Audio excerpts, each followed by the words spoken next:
Mesdames et messieurs et mesdemoiselles, nous sommes toujours dans la situation du Proche-Orient et la Chine vient d'entrer dans la danse de façon, je dirais, de façon positive.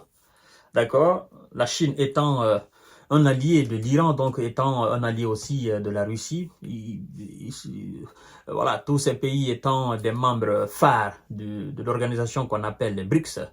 La Chine, qui est une Chine vraiment pacifiste, d'accord, parce que même par rapport à la situation conflictuelle entre la Russie et le bloc occidental, la Chine est en train de jouer un rôle de médiatrice au fait, voilà, comme je ne cesse aussi de vous évoquer chaque fois.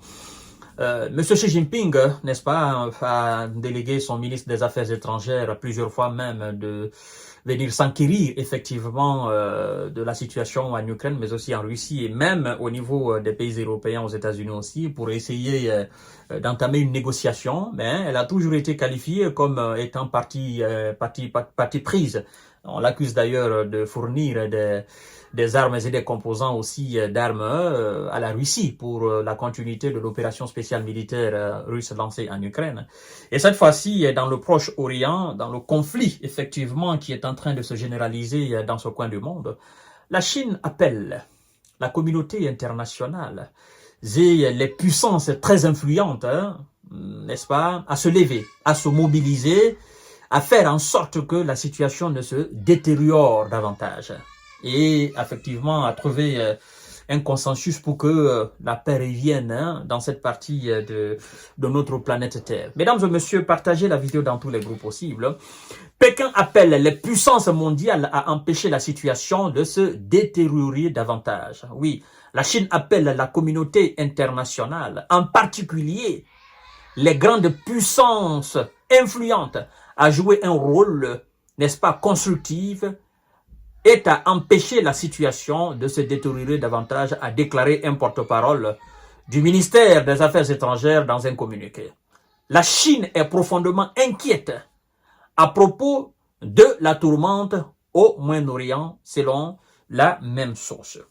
Et en fait, la Chine a aussi intérêt à ce que la paix revienne, parce que ça c'est quand même à la porte de la Chine, c'est le continent asiatique, donc ils sont ensemble là-bas, et la Chine sait que si ça dégénère là-bas et que c'est pas contrôlé, évidemment ça risque de l'atteindre, et donc la Chine est en train de jouer là un rôle de premier plan, d'accord? La Chine est une puissance aujourd'hui mondiale, puissance économique, puissance militaire, puissance diplomatique, puissance politique, avec une influence très grande. Et donc, quand la Chine parle des puissances les plus influentes en particulier, en fait, la Chine parle de qui et qui? Évidemment, la Chine parle des États-Unis, la Chine parle de la Russie, elle parle de la Grande-Bretagne, au Royaume-Uni, elle parle de l'Allemagne, de la France. Point barre. Et parce que la Chine sait, elle ne se trompe pas, la Chine sait que si les États-Unis décident aujourd'hui, je ne parle pas de la France, encore moins de l'Allemagne ou le Royaume-Uni. Parce que, croyez-moi, si la France venait à se désolidariser aujourd'hui au soutien apporté à l'État hébreu, pour dire, ben, si vous voulez continuer, continuez, mais moi, sincèrement, je ne vous apporte plus mon soutien. Si l'Allemagne venait à faire, ou la France ou le Royaume-Uni, les États-Unis vont le descendre en disant, voilà, vous êtes des traites, vous êtes des lècheux, machin, comme ils ont dit à Emmanuel Macron une fois quand il est parti en Chine. Et donc, la Chine s'adresse, ce message de la diplomatie chinoise s'adresse très particulièrement aux États-Unis. Très particulièrement. Parce qu'elle est consciente. Elle est consciente que si les États-Unis aujourd'hui ont la volonté politique, que les États-Unis venaient à se lever et à se mettre sur ces deux pieds pour dire, on arrête tout. On arrête tout, monsieur Benjamin Netanyahu, on arrête tout. Hein? On en a marre, c'est beaucoup là. D'accord? Il faut maintenant arrêter les opérations Liban, machin, arrêter tout. Si les États-Unis venaient à décider ça, aujourd'hui même, à l'instant T où je suis en train d'enregistrer cette émission-là, à 15h38, là, mesdames et messieurs, si les États-Unis venaient à décider, croyez-moi que ça va cesser. Même les opérations qui sont lancées dans le sud du Liban, là, tout va cesser tout à l'heure. Tout, à l'image même de l'Ukraine. Si les États-Unis venaient à décider aujourd'hui, bon, M. Zelensky, on arrête tout, et M. Biden appelle tout à l'heure M. Poutine pour dire, gars, bon écoute, il faut qu'on fasse maintenant un cessez-le-feu, et puis on se retrouve quelque part pour négocier, et puis on va voir ce qu'il faut faire pour vos intérêts, mais aussi pour nos intérêts en Ukraine. Ça va s'arrêter tout à l'heure. Tout à l'heure. Mais, posez-vous la question. Qu'est-ce qui fait que M. Benjamin Netanyahu, il fait des discours costauds? Il ne veut pas entendre parler de paix. Parce qu'en réalité, les États-Unis ils jouent au double jeu. Hein?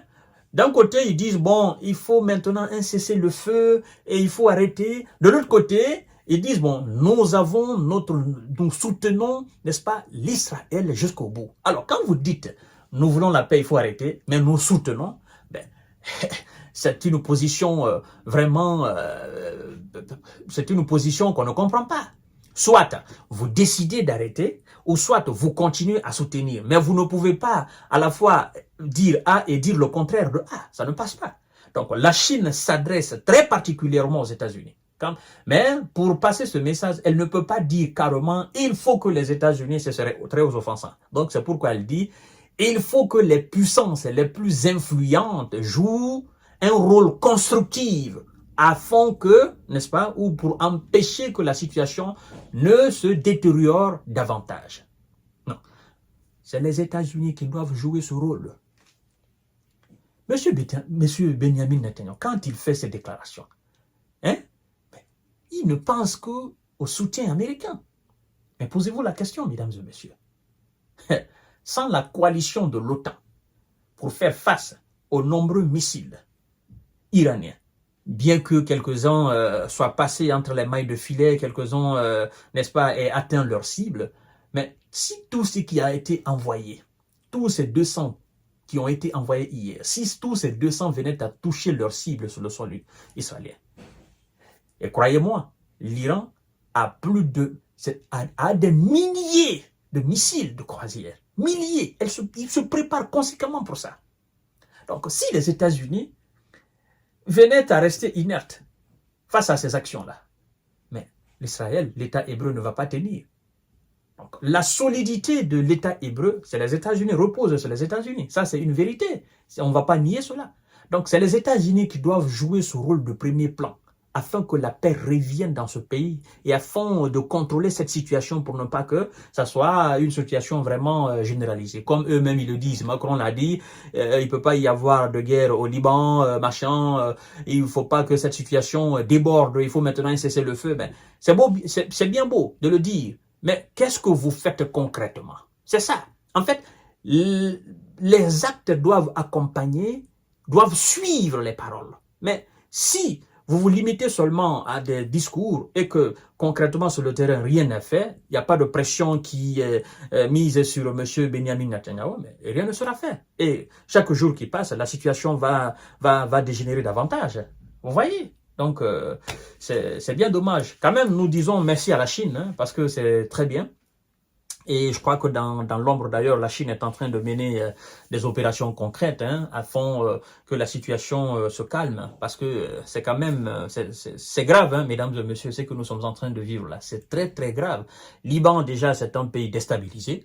Parce que vous vous poserez la question de savoir, mais pourquoi l'État hébreu, l'armée de l'État hébreu entre au Liban et l'armée libanaise ne fait absolument rien. En fait, il y a l'État libanais est en faillite. Hein? Il n'y a pas de gouvernement, il n'y a rien au Liban, il n'y a rien. Donc, ce pays-là, en réalité, n'existe pas au fait. C'est pourquoi. Sinon, il y a une armée régulière là-bas qui est composée de quelques 60 000 hommes. Mais pourquoi l'armée régulière ne fait absolument rien? Parce qu'il n'y a rien. C'est une armée dépourvue, une armée sous-équipée, une armée qui n'est pas organisée. Et donc, voilà, c'est une armée complètement impuissante. Donc, l'État n'existe pas au Liban. Voilà, mesdames et messieurs, c'est la réalité. Hein? Sinon, dans un pays normal, avec une armée régulière et un gouvernement, ben, ce serait une déclaration de guerre. Vous entrez sur mon territoire, c'est une déclaration de guerre. Vous voyez? Mais puisqu'il n'y a rien de tout ça au Liban, c'est pourquoi monsieur aussi Benjamin Netanyahu se permet d'envoyer ses hommes là-bas. C'est clair et net, mesdames et messieurs.